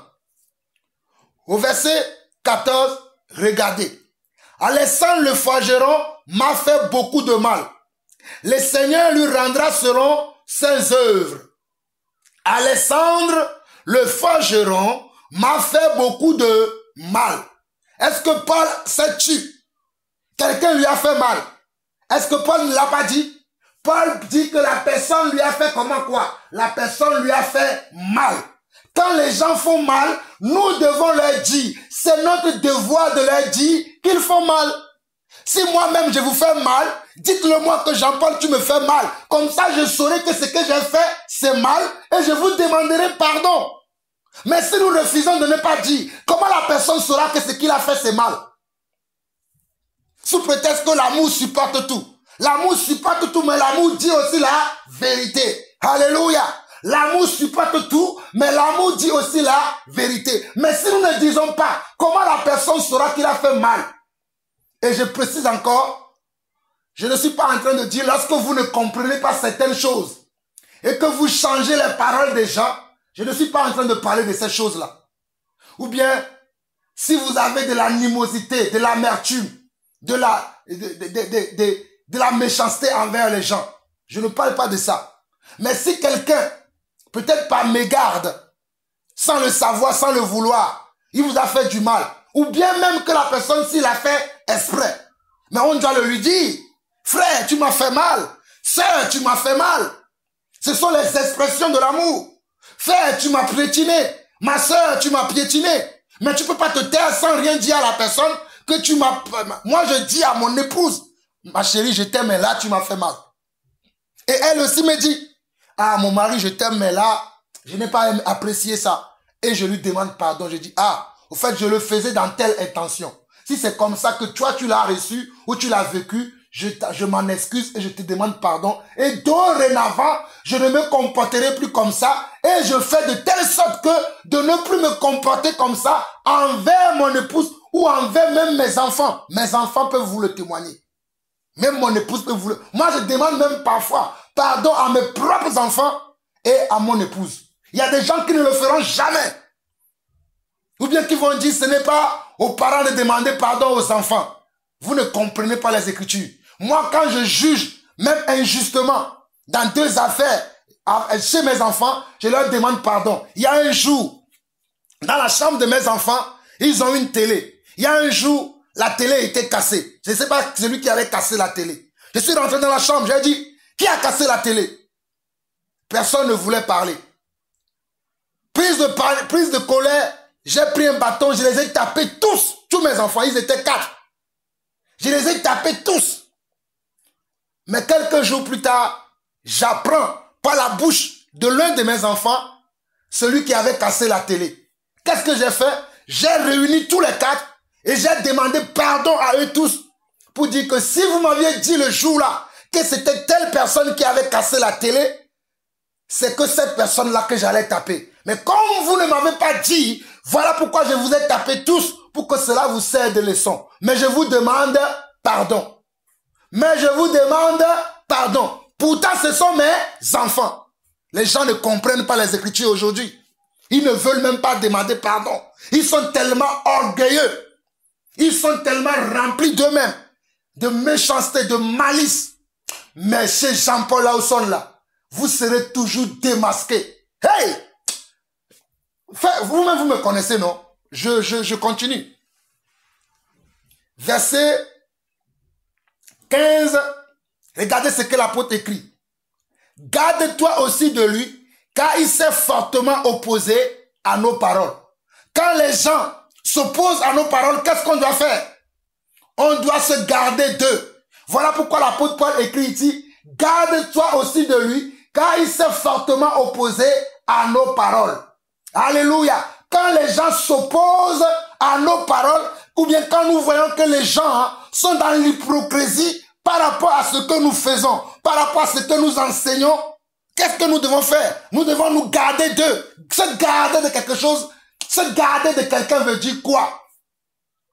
J'ai parlé il n'y a pas longtemps avec un frère qui voulait me faire comprendre que je dois marcher avec tout le monde. Je lui ai dit non, moi je ne marche pas avec tout le monde. Parce que tu ne comprends pas ce que l'apôtre dit. Lui, il pensait qu'il comprenait. Mais moi, je savais qu'il ne comprenait pas. Se garder de quelqu'un veut dire quoi? Ouvrez votre dictionnaire et trouvez la signification du mot garder. Se garder de quelque chose veut dire quoi? Ça veut dire faire attention.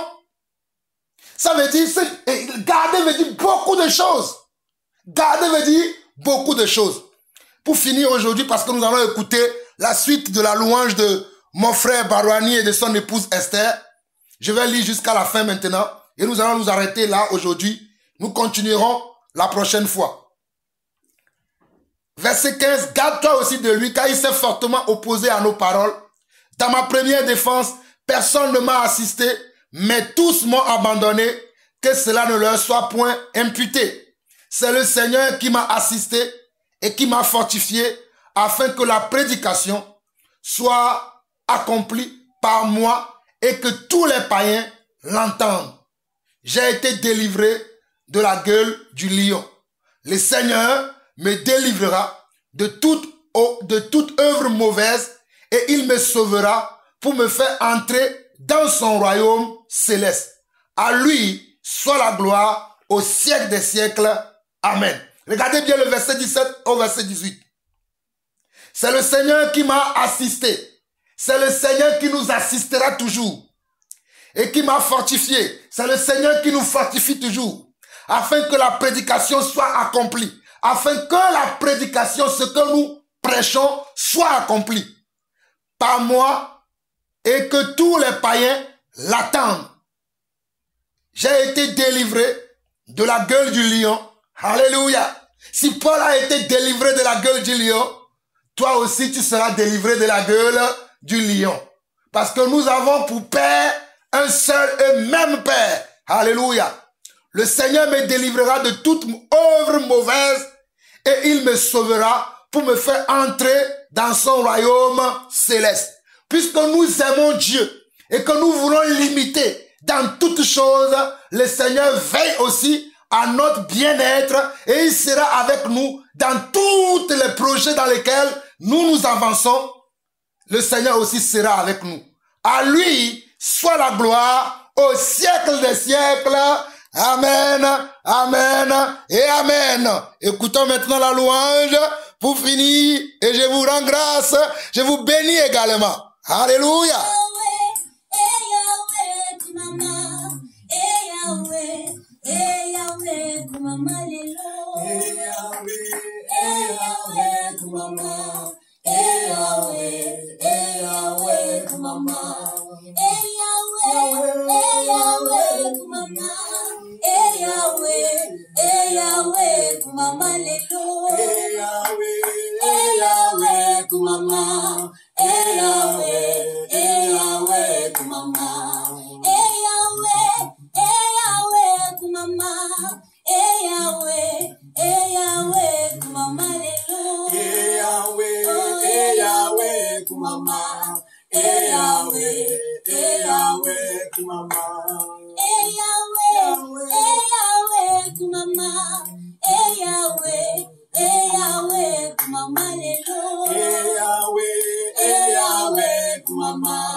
maman.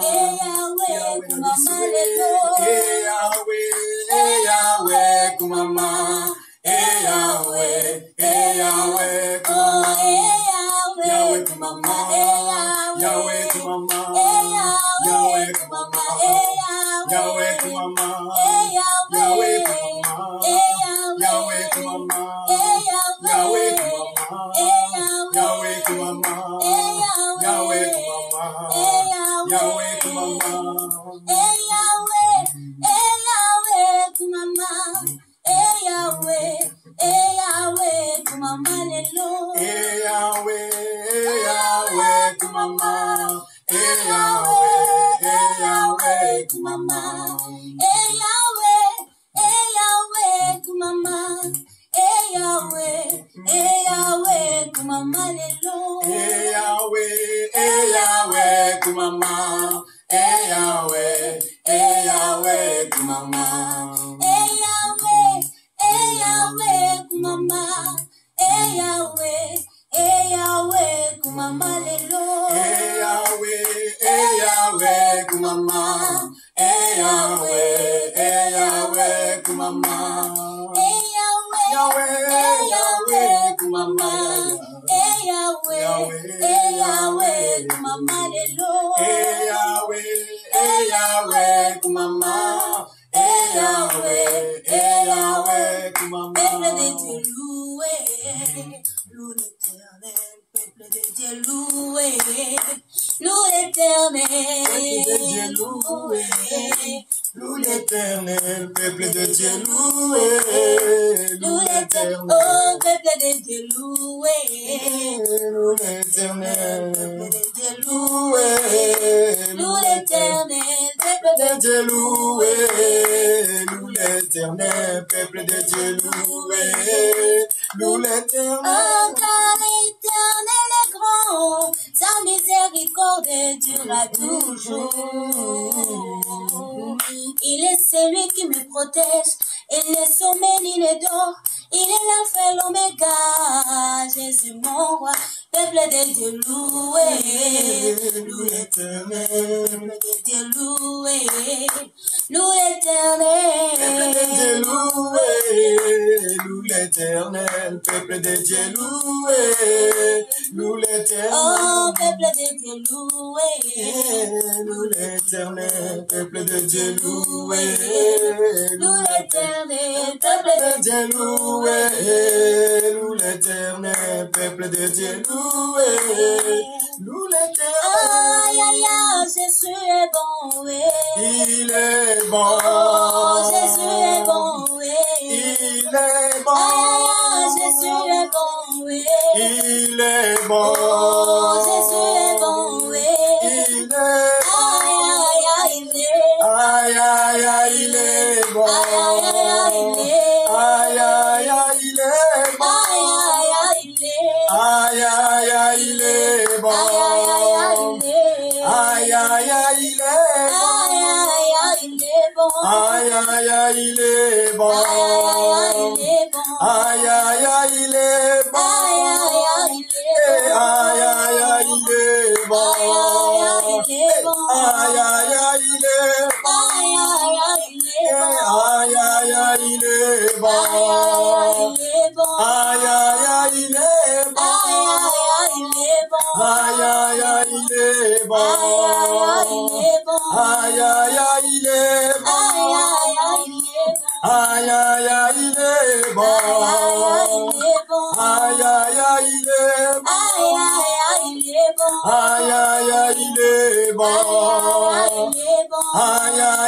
est bon, aïe, aïe, aïe, il est bon, aïe, aïe, aïe, il est bon, aïe, aïe, aïe, il est bon,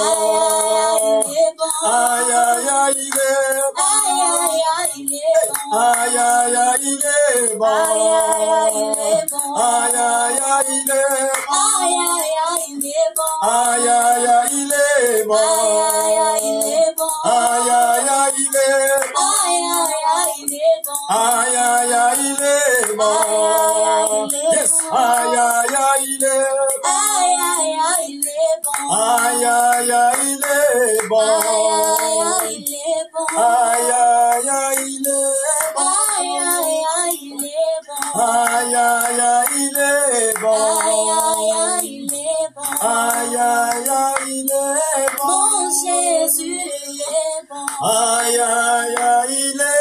Oh,